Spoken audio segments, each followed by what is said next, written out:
এই যে আম্বানির ছেলের বিয়ে হচ্ছে, এতে আমাদের খুব মন খারাপ হচ্ছে। তার কারণ কি, আম্বানির ছেলের বিয়েতে না আমরা সবাই গিফট দিচ্ছি। আর স্যার আমরা সবাই গিফট দিচ্ছি।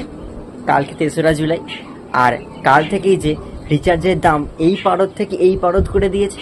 আমাদের ঘাড় ভেঙে কিভাবে ছেলের বিয়েতে গিফট নিতে হয় সেটা আম্বানি দেখাচ্ছে।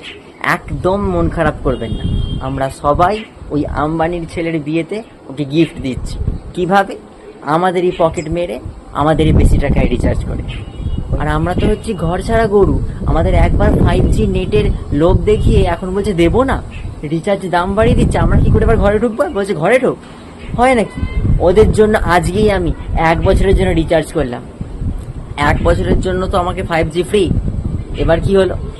ঠান নিয়েছি মনে মনে, এই 1 বছরের মধ্যে ইউটিউবটাকে মনিটাইজ করতেই হবে, টাকা ঢোকাতেই হবে। 1 বছর পর থেকে রিচার্জের টাকা ইউটিউব দেবে।